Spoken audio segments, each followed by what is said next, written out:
Hello, and my name's Shannon, as you just heard. I've been away for 8 weeks. I've been on somewhat of a pilgrimage to the motherland, I suppose, UK, England, where we have a couple of very significant sites, a couple of retreat centres.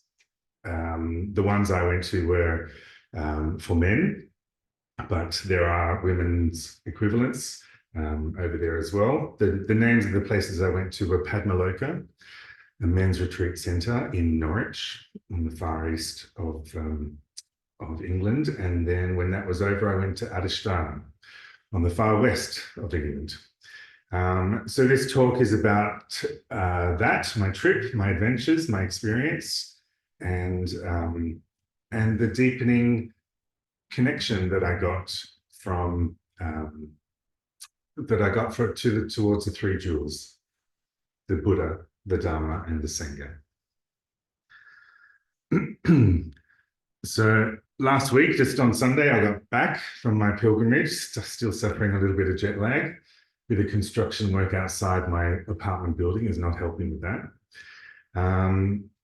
So yeah, as I said, this talk is about that. I went over there to do a couple of retreats back to back, with about a 6-day gap in the middle. And the place I went to first was London, and then Padmaloka. Padmaloka is a retreat centre, as I said, for men. Padmaloka, the meaning of that is the realm of the lotus. Padma means lotus, and Loka means realm. The lotus in Buddhist symbolism represents purity and the emergence of spiritual growth and the potential for enlightenment. It's about just 90 minutes from London. It was created to offer a space for men practicing Buddhism to engage in meditation, study, and training for ordination within the Triratna Buddhist order. There is a place within Triratna that provides the same thing for women, as I mentioned. And also traditionally, a lot of the men and women retreats are separate. But yeah, I did 2 retreats back to back, as I mentioned, and the first was called A System of Dharma Practice. This retreat contained about 6 hours of meditation a day. It was very intense. There was a puja each evening. And it was a 14-day retreat, 11 of which were in silence. And that was the first time that I'd done such a thing. I've done a few 10-day retreats here where we have a slow lead in, a little bit of silence, and then 6 days of full silence, and then we come out of silence. So 6 days is about as much as I've done, but this was 11 days of silence. And the men that are there, they're very serious practitioners, and they hold this silence very nobly, I suppose. They're very into it, very keen on going as deep as they can. Most of them were English, a couple of Germans, some Spanish, but all like me, training for ordination. But yeah, as I said, they're very dedicated Dharma practitioners, and they took the silence very seriously. So Padmaloka is a very beautiful place. It's in the countryside in Norwich in England. It's surrounded by, or there's not far away, 1 kilometre away is a nature reserve, beautiful rivers, a river, I should say, and many beautiful walks to be done in and around the retreat centre. It's absolutely idyllic place for a retreat. Quiet, sleepy countryside of England with fields of potatoes around and fields of wild livestock, cows and sheep bleating in the distance. And everywhere you go on a walk, we did many walks, there's wild blackberries. And when I have blackberries, I usually pay $5 for about 12 of them. But these were wild, and I just gorged on them. It was like being in a movie or something. It was just really beautiful. So they asked us to maintain this silence. 11 days of it. Anybody who knows me knows that I would struggle with that, as I'm sure we all would. So yes, I thought it was going to be the death of me, actually. But in fact, it really freed me. It was a wonderful thing to experience. It felt like a very unnatural state. Culturally, for me, it just feels wrong. It feels very rude, even to be sitting with someone at breakfast or lunch or dinner and not trade conversation. But it made me think about all of the things that I actually do talk about. And is there anything that I say that's really that crucial? Probably not.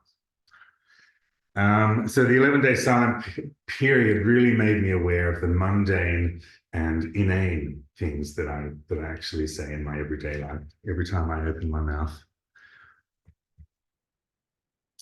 It made me think about that, and then it raised a few other interesting points that came to me. By being silent, what it enabled me to do was just to fall deeply into my meditation practice. I was there to meditate. It was a meditation retreat.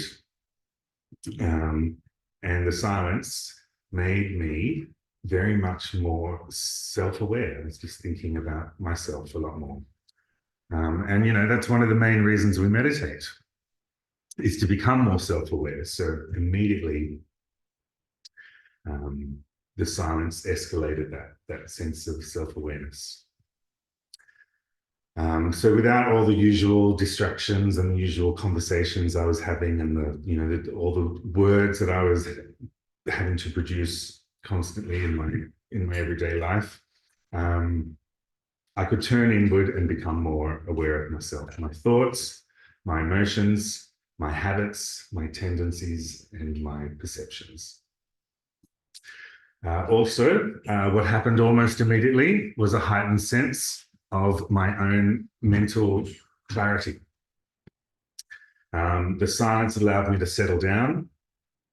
The reduced mental chatter brought clarity, which helped me to see some of the situations and problems that I constantly have a little more objectively. It helped me to see myself and all the self-clinging that I do, and to see the way that I cling to self-use and identity. The silence was slowly releasing me from these habits. Oh, thanks, Dan. And I was feeling like I was moving towards a freer mind. I felt freer to be more happy. I felt freer to be a healthy individual with a clean bill of mental good health. And eventually I felt freedom to realize the true nature of the Buddha's teachings in all their fullness. I was having insights all over the place. It was really quite something, into myself. And I was quiet and still enough for long enough to see them. Firstly, insights around my behavior, and I guess lastly, insights around the nature of reality and the Buddha's teachings and the Dharma. The silence was taking me away from the mundane into the transcendental. So it was supporting me to have deeper, more meaningful and mindful meditation without all the chatter and thinking of things to say all the time. It was really easy to cultivate that mindfulness. I was focusing, I was concentrating. I had reduced the input, not consuming much information, and obviously the output was reduced as well. And I could literally feel myself growing spiritually. from just by being in silence. It was really amazing. I was developing a stronger connection with my inner self, and at the same time doing Metta Bhavana every day. I felt like I was becoming much more other regarding, more than I'd ever been.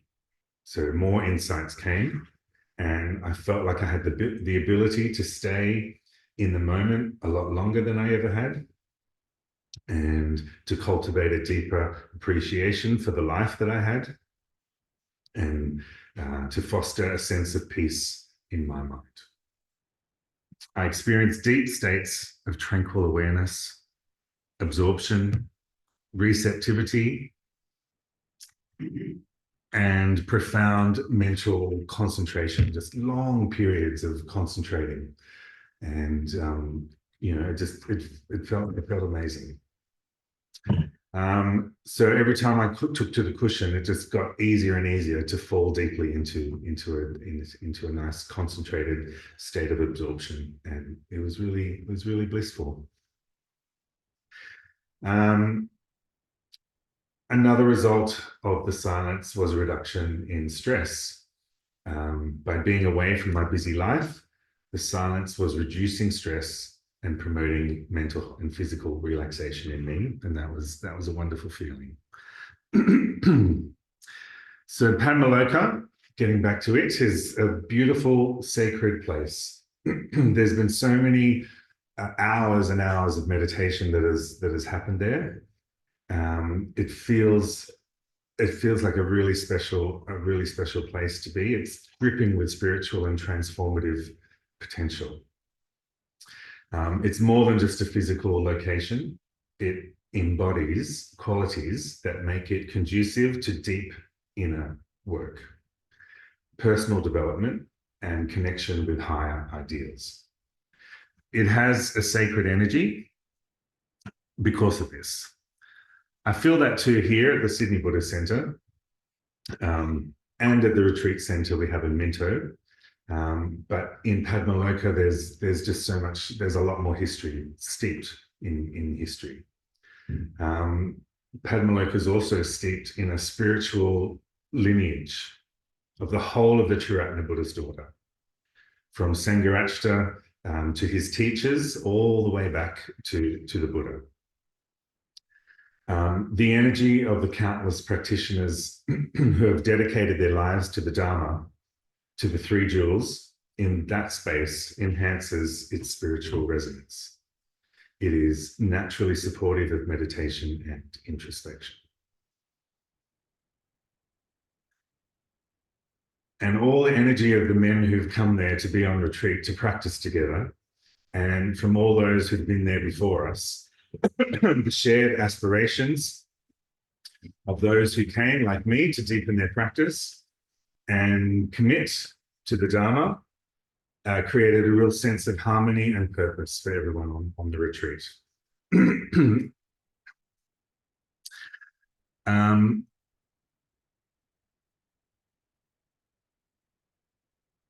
It's something I feel here as well, that there was just elevated to another level. That sense of escape from the mundane to the transcendental.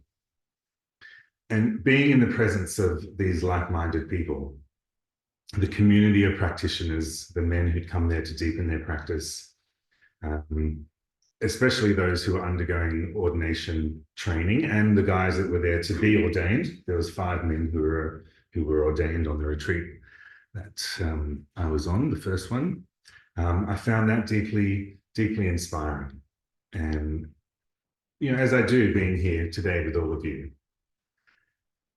the whole of the Triratna community supports individual transformation. It is a very positive and supportive environment. There is a supportive community in every centre across the world.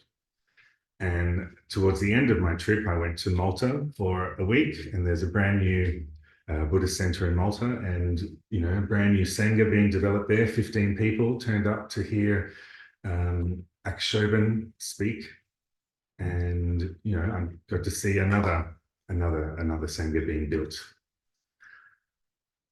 Everyone who comes to the Buddhist Center is looking to evolve, to transform themselves, and there's a specialness to these places, a real rare thing. They give rise to a shared purpose of the people who come along. Everyone is here to go deeper in their practice, and the feeling of that is often palpable. And hopefully, when you come here, you feel it too. The walls here are covered with a few paintings by our very own Arya Dharma upstairs, and one done by Aloka. The shrine room at Padmaloka is filled with paintings by Aloka, a very famous Triratna Buddhist artist, a very well-loved artist within the Triratna Buddhist community. His beautiful paintings of Buddhas and Bodhisattvas are so rich in symbolism, and they adorn the walls. The whole walls in Padmaloka are just covered with his beautiful paintings. And they all help to deepen our practice and our understanding of the Dharma. Just, you feel that just by standing before them. So on this retreat, we get exposed to about 5 different meditation practices, the 3 of which you probably all know: the mindfulness of breathing, the Metta Bhavana, and the just sitting practice. And there were 2 others that that we get exposed to. That is the Buddha Shakyamuni visualization practice, and another one called the 6-element practice. I won't go into too much about what they were, but we do 5 of those practices each day, and on 2 occasions we can do the meditation of our choice. And it just was hours and hours of meditation. It was really, really wonderful to do that, to give myself time. And I just found myself being grateful that I was able to take off and go and experience doing something like this in that place.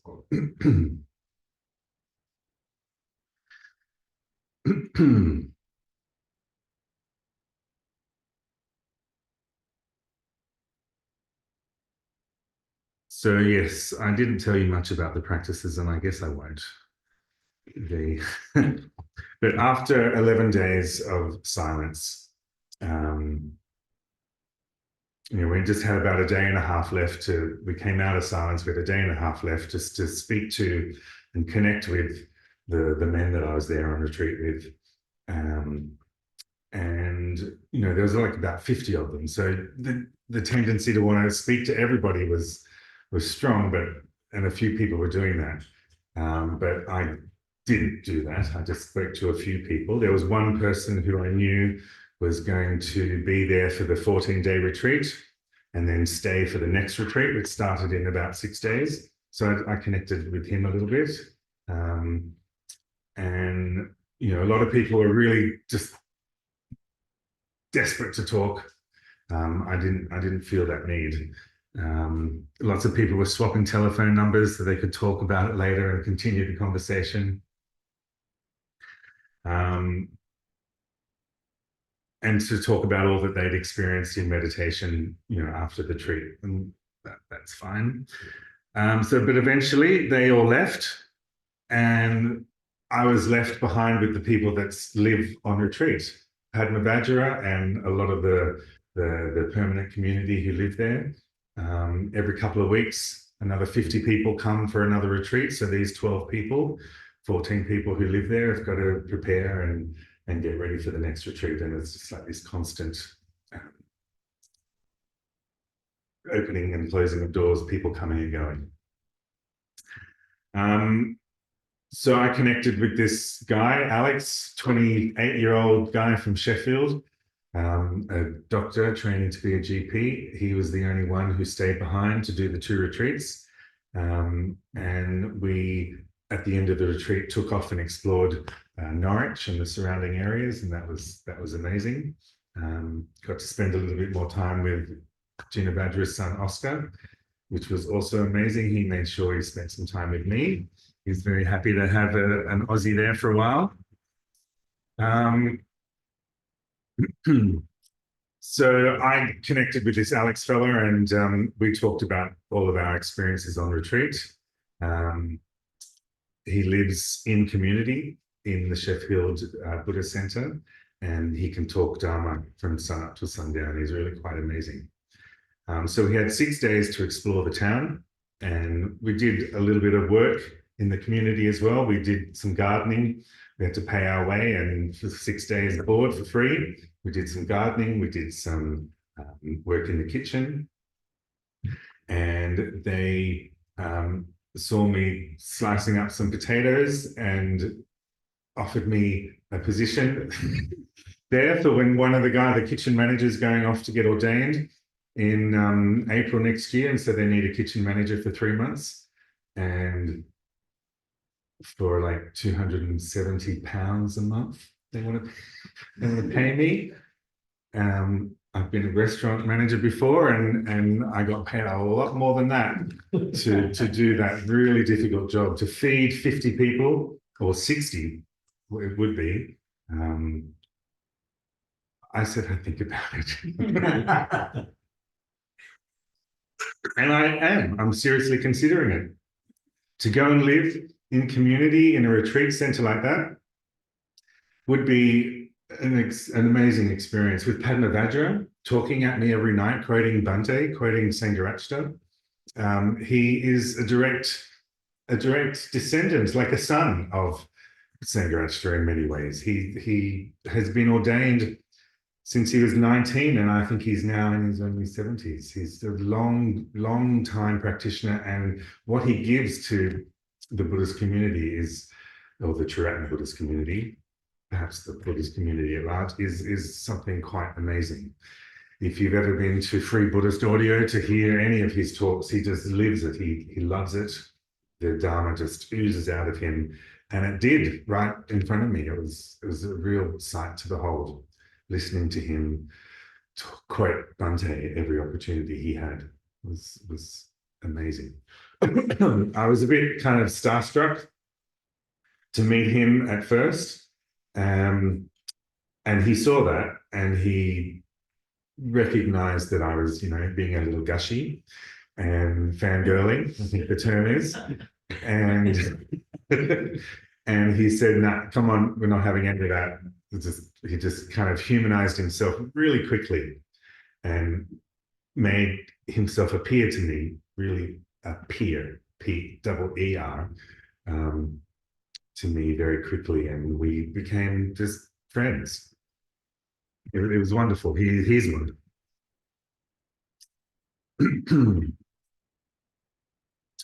So I worked in the kitchen, and I worked in the garden, and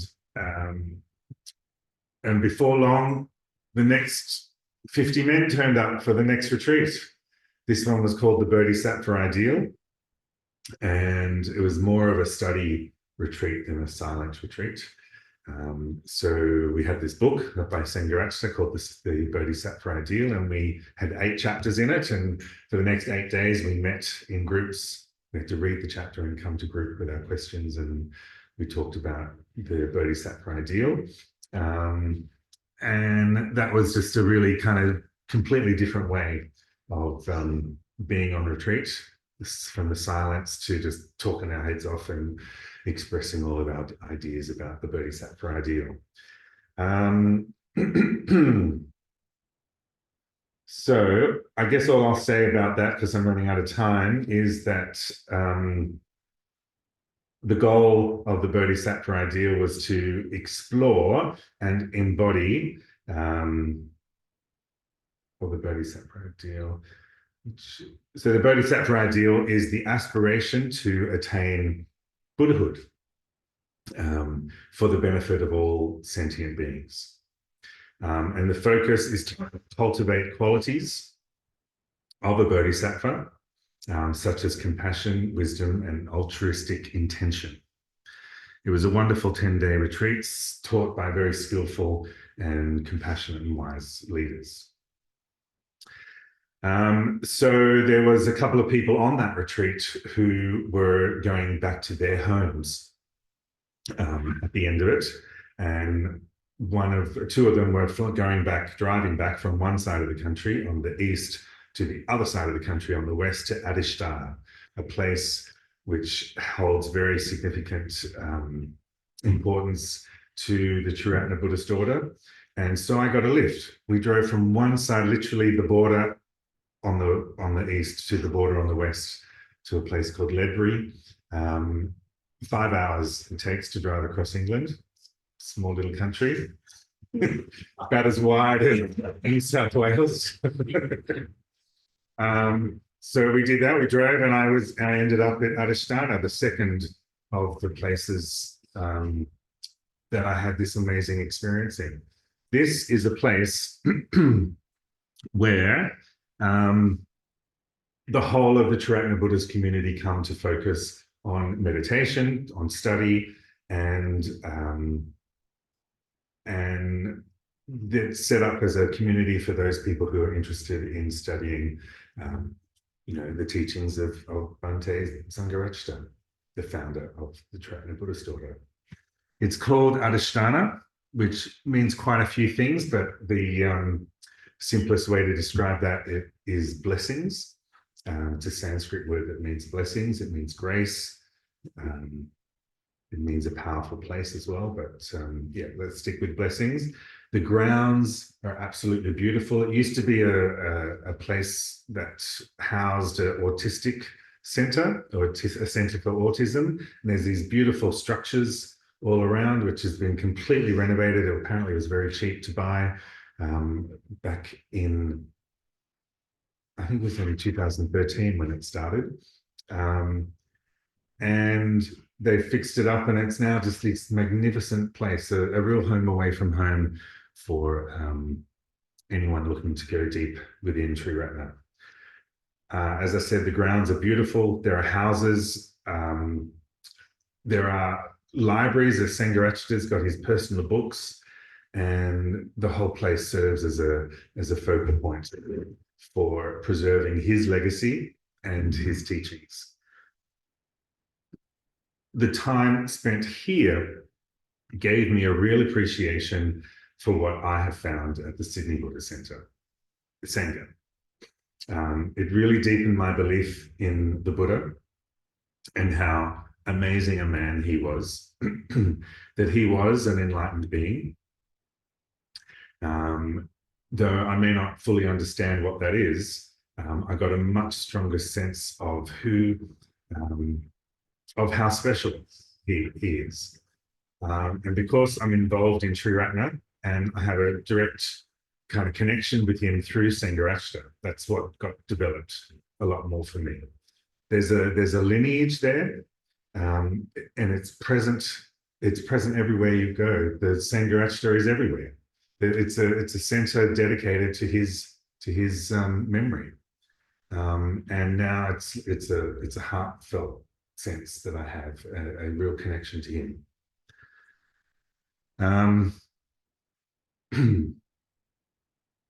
I've been learning the Buddha's teachings for about 5 years, and so I have, I think, a real sense of what the truth is, what the Dharma is.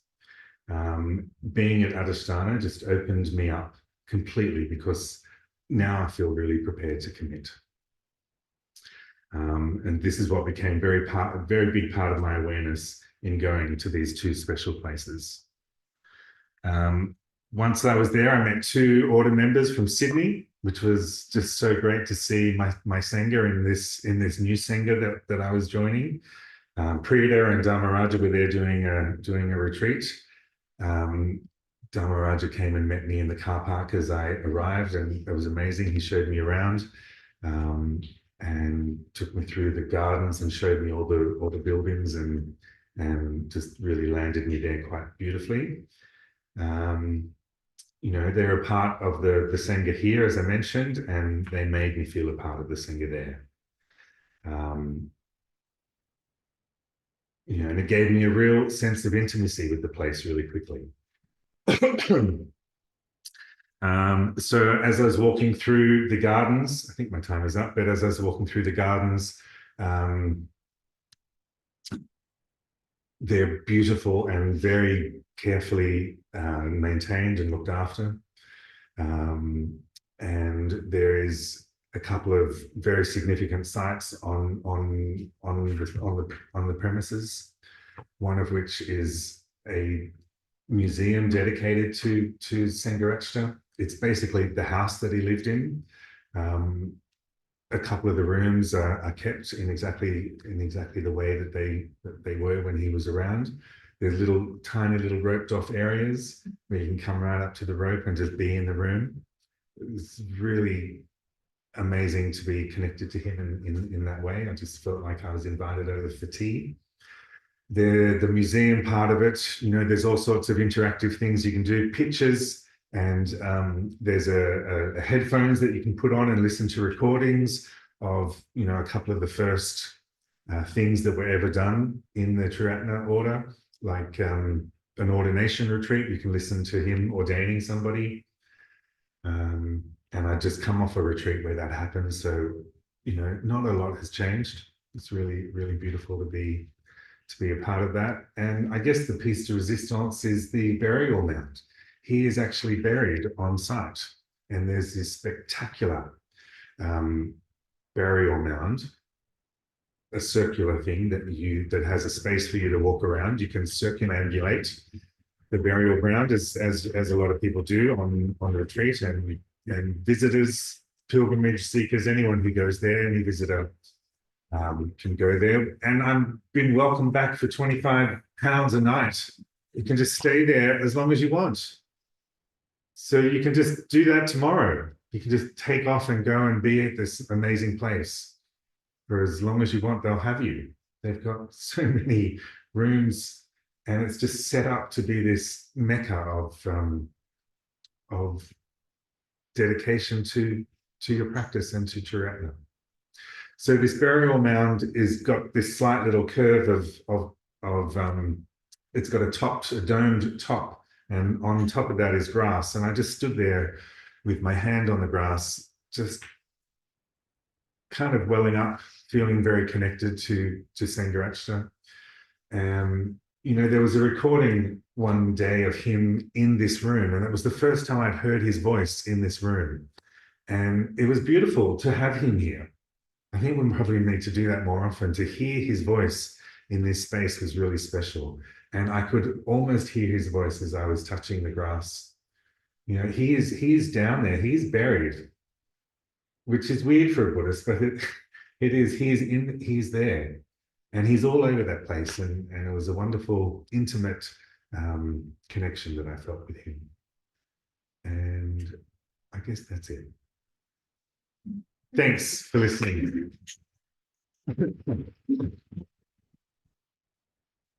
So I do have a question for you, and it is around silence.